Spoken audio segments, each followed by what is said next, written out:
सबको जय यीशु की। प्रभु यीशु क्रिस्त में प्यारे भाइयों बहनों, नवजीवन का संदेश इस शीर्षक के अंतर्गत प्रतिदिन का ईश्वर का जीवंत वचनों को सुनने के लिए, समझने के लिए, ग्रहण करने के लिए और उन वचनों के अनुसार जीवन बिताने की शक्ति, सामर्थ्य, कृपा, अनुग्रह मांगने के लिए मैं आप सभी लोगों का हार्दिक स्वागत करता हूं। आज अगस्त की 16 तारीख है, शुक्रवार है। आज की दिन में प्रभु अपने वचनों के द्वारा मुख्य रूप से विवाह संस्कार के बारे में हम सबों को समझाते हैं। विवाह संस्कार के बारे में जब हम दुनिया में देखते हैं, दुनिया में सुनते हैं कि बहुत सारे परिवारों में क्लेश है, एक दूसरे के बीच में वो प्यार का संबंध, रिश्ता नहीं है। घर में अनेक छोटी छोटी बातों को लेकर लड़ाई झगड़ा है। परिवार दिन प्रतिदिन टूटते जा रहे हैं। बहुत सारी समस्याएं हम देखते हैं, सुनते हैं और ये सारी बातें आज के दिन में सब जगह पर प्रचलित हैं, फैली हुई हैं कि हर एक घर में कोई ना कोई समस्या है। इसलिए इन सभी बातों से छुटकारा पाने के लिए हमें प्रभु का वचन पर ध्यान देने की जरूरत है।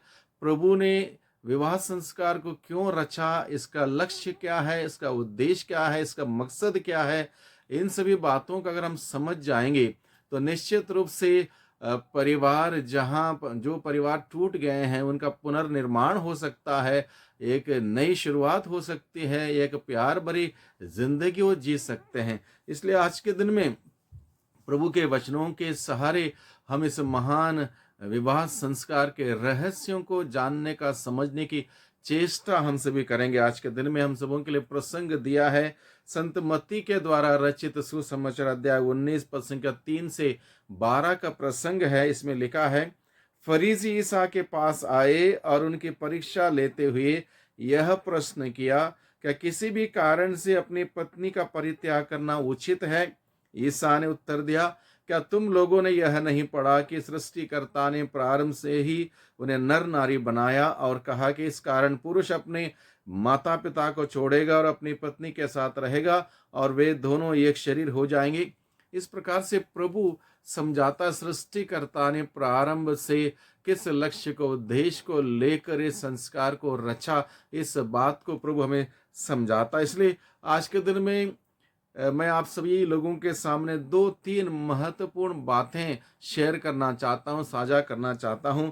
सबसे पहले, what is the purpose of marriage, यानी कि विवाह संस्कार का उद्देश्य क्या है। What is the purpose of marriage. बहुत बार जब शादियां हो रही होंगी और उस वक्त हमने उन वर और वधू से ये सवाल जरूर किया कि विवाह संस्कार का लक्ष्य क्या है या उद्देश्य क्या है, आप क्यों विवाह संस्कार ग्रहण करना चाहते हैं। आज तक किसी ने उत्तर नहीं दिया, सिवा मुस्कुराहट के, सिवा सिर झुका के इधर उधर देखने के अलावा किसी ने भी खुलकर ये बात नहीं कही, ना ही चर्च के अंदर कही, ना विवाह की तालीम के दौरान कहा। किसी ने भी स्पष्ट तरीके से ये नहीं कहा कि उनका क्या लक्ष्य है, क्या उद्देश्य है, किस वजह से वो शादी करना चाहते हैं। तो एक आज तक उत्तर मुझे नहीं मिला।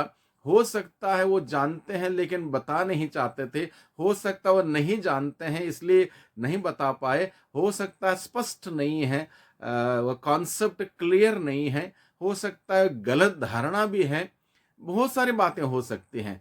तो ये एक बात मैं आपके आज के दिन में आप सभी लोगों के साथ मैं साझा करना चाहता हूं। विवाह संस्कार का लक्ष्य और विवाह संस्कार का मकसद क्या है, इसको मैं साझा करना चाहता हूं। हम लोग पढ़ते हैं एफेसियों के नाम के पत्र, संत पौलुस का पत्र एफेसियों के नाम, अध्याय 5 पद संख्या 25 से 27 के उस प्रसंग में अगर हम पढ़ेंगे, वहां पर लिखा है कि विवाह संस्कार की वो तुलना की गई, यीशु मसीह और कलीसिया, यीशु मसीह और कलीसिया की तुलना करते हुए यहाँ पर देखा गया है और उसको इस प्रकार से प्रेजेंट किया गया है कि वह एक ऐसी कलीसिया उपस्थित करना चाहते थे जो महिमामय हो, जिसमें ना दाग हो, ना झुर्री हो और ना कोई दूसरा दोष, बल्कि पवित्र और निष्कलंक हो। इसके लिए प्रभु ने क्या किया, प्रभु ने अपने को कलीसिया के लिए अर्पित किया। प्रभु ने कलीसिया को अपने को अर्पित किया, कलीसिया के उत्थान के लिए, कलीसिया के उद्धार के लिए, मुक्ति के लिए अर्पित किया। इसलिए सुझाव क्या दिया गया है, पति अपनी पत्नी का इस प्रकार प्यार करें जैसे क्रिस्त ने कलीसिया का प्यार किया। उसी प्रकार से मैं समझता हूं पत्नी के दायित्व पति के प्रति उन्हें निभानी है। इसलिए प्रभु कहता है जिससे वह उसे पवित्र कर सके। द पर्पस ऑफ मैरिज, शादी का उद्देश्य, और ये विवाह संस्कार के अंतर्गत, विवाह संस्कार के अंतर्गत जिससे वह उसे पवित्र कर सके, यानी कि वो पवित्रता विवाह संस्कार के अंतर्गत विवाह के व्रत को अटूट रखते हुए, किसी भी प्रकार से उसको पाप से दूषित ना करते हुए, यानी कि विवाह संस्कार से बाहर किसी प्रकार से उसको जाकर दूषित ना करते, उस विवाह के व्रत को अटूट रखते हुए उसको पवित्र बनाए रखना, वचन तथा जल के स्नान द्वारा शुद्ध कर सके। यहाँ पर 3 बातें लिखी हैं, पवित्र करने के बाद, वचन तथा जल के स्नान द्वारा शुद्ध करने के बाद। जल यानी कि पवित्र आत्मा, वचन ईश्वर का शब्द, ईश्वर की वाणी, और ये दोनों बहुत ही जरूरी है, हर इंसान के लिए बहुत ही जरूरी है, खास करके पति पत्नी के लिए। हर दिन प्रभु का वचन सुनना, प्रभु का वचन पढ़ना, प्रभु के वचन पर मनन चिंतन करना, प्रभु के वचनों के सहारे प्रार्थना करना जरूरी है। दूसरी बात, पवित्र आत्मा से संचालित होकर अपने पारिवारिक जीवन को आगे बढ़ाना और जरूरी। इसलिए यहाँ पर लिखा है वचन तथा जल के स्नान द्वारा शुद्ध करने के उद्देश्य से, वचन तथा जल के स्नान के द्वारा शुद्ध करने के उद्देश्य से विवाह संस्कार में ईश्वर ने वर और वधु को, पुरुष और स्त्री को जोड़ा, ताकि एक के अंदर मान लो 50% कमियां हैं तो उस 50% कमियां दूसरा व्यक्ति उसको पूरा करे।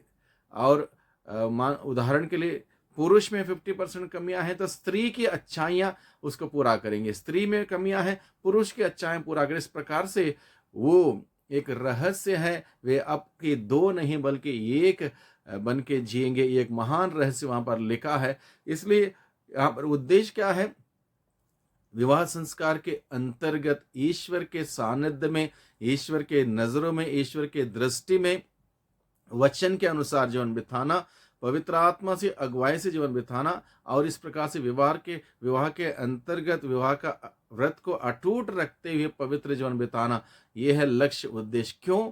क्योंकि ईश्वर ने इस प्रकार से इसलिए जोड़ा पुरुष और स्त्री को, ताकि ये दोनों इस दुनिया में वैवाहिक जीवन को जीते हुए, इस दुनिया की यात्रा करते हुए, दोनों एक दिन इस दुनिया के जीवन के बाद स्वर्ग जाने लायक जीवन बिताएं, स्वर्ग जाने लायक जीवन बिताएं। बहुत सारे लोग विवाह के बारे में इतना समझते हैं कि प्रोक्रिएशन यानी कि बच्चे पैदा करना बस हो गया, नहीं, वो एक एस्पेक्ट है, लेकिन सबसे बड़ा एस्पेक्ट ये है, क्योंकि हम सभी केवल शरीर नहीं है, हम सभी आत्मा है। शरीर एक दिन मर जाएगा, आत्मा अजर है, अमर है। तो विवाह संस्कार के अंतर्गत रहते हुए उस आत्मा को बचाने की वो तमन्ना, वो जिज्ञासा, वो प्रयास हमेशा जारी रखना चाहिए। वहां पर भी हम शरीर को डोमिनेंट होने के लिए ना दें, बल्कि शरीर को हम अपने इच्छाओं को अपने अधीन रखें, इच्छाएं हमें अपने अधीन ना रखें, अपना शरीर हमें अपना अधीन ना रखें, बल्कि हम बुद्धिजीवी हैं, हमें बुद्धि, शक्ति, ज्ञान, विवेक, प्रज्ञा का वरदान दिया गया है। इसलिए प्रभु के वचन के सहारे जिएं, आत्मा से संचालित होकर जिएं, और इस प्रकार से सुंदर आदर्श क्रिस्तीय परिवार निर्मित करें, क्रिस्तीय जीवन जिएं, और इस प्रकार से जीवन जीने से इस दुनिया के जीवन के बाद हमें स्वर्ग जाने के हम लायक बन जाएंगे। और ये पर्पस अगर मिस हो गया, तो सारा ईश्वर की योजना हमारे जीवन में मिस हो जाएगी। इसलिए the purpose of marriage is to live a life in accordance to his word and through the inspiration of the Holy Spirit and guidance of the Holy Spirit, and thus to live a pure and holy life within the marriage. ये है। इसलिए इस लक्ष्य को किसी को नहीं भूलना चाहिए। इसलिए प्रतिदिन प्रार्थना होना ज़रूरी है, प्रतिदिन ईश्वर का वचन पढ़ना ज़रूरी है, आत्मा से संचालित होना ज़रूरी है और उस ईश्वर के अधीन रह के जीवन बिताना ज़रूरी है। इसलिए यहाँ पर प्रभु का वचन हमें बताता है, जिससे वह उसे पवित्र कर सके, वचन तथा जल के स्नान द्वारा शुद्ध कर सके। पति अपनी पत्नी को उसी तरह प्यार करें जिस तरह मसीह कलीसिया को प्यार करते हैं। मसीह ने कलीसिया को अर्पित किया, अपने आप को अर्पित किया। उस प्रकार से एक दूसरे को अर्पित करते हुए, एक दूसरे का मान सम्मान इज्जत करते हुए, एक दूसरे की कमियां ना देखते हुए बल्कि एक दूसरे की खूबियां देखते हुए, एक दूसरे को प्रोत्साहन देते हुए, तारीफ करते हुए, साथ देते हुए, सुख में, दुख में, हार में, जीत में, संकट में, मुसीबत में विश्वासी साथी, विश्वासी संगिनी बने रहने का जो वादा वो करते हैं, उसको निभाते हुए ईश्वर के अधीन रहकर वो सुंदर जीवन बिताने से परिवार का निर्माण होता है, परिवार खिलता है, परिवार फलता है और इस प्रकार से कलीसिया के हम योगदान, कलीसिया की सेवा में हम सभी बने रहते हैं। इसलिए आज के दिन में मुख्य रूप से वैवाहिक जीवन में विचार करते हुए सभी दंपतियों के लिए हम लोग विशेष रूप से प्रार्थना करें, किसी भी कारण विवाह का संस्कार ना टूटे। इसलिए प्रभु का वचन कहता है, जिसे ईश्वर ने जोड़ा है उसे मनुष्य अलग ना करें। ईश्वर ने जोड़ा है एक उद्देश्य, एक पर्पस से, इसलिए उसको जोड़े रखें, बनाए रखें। बहुत बार क्या होता है, बहुत सारी दिक्कतें, संकटें आती हैं, कहीं प्रकार के प्रॉब्लम्स आती हैं। इंसान है, इसलिए इंसान के अंदर कमियां तो हैं, रहेंगी, लेकिन छोटी छोटी बातों को लेकर, छोटी छोटी कमियों को लेकर अलग होने की बात ना करें। जैसे ईश्वर ने जोड़ा इसको बनाए रखें, कोई ना तोड़ें, किसी भी बात, किसी भी हमारी आदत ना तोड़ें, बल्कि उसको क्रूस के रूप में उसको ढोते हुए, उसको निभाते हुए, अंतिम क्षण तक उसको बरकरार रखते हुए उस ईश्वर की महिमा हम सभी करें, जिसने इतना बड़ा पुरस्कार मनुष्य को दिया है अपनी योजना के तहत। उसको बरकरार रखने के लिए हम आज के दिन में विशेष रूप से सभी दंपतियों के लिए हम प्रार्थना करें, विवाह का संस्कार अटूट रहे, विवाह का व्रत एक दूसरे के प्रति ईमानदारी के साथ निभाते हुए प्रभु की महिमा देख सकें, प्रभु की महिमा कर सकें। वही प्रभु हम सबों को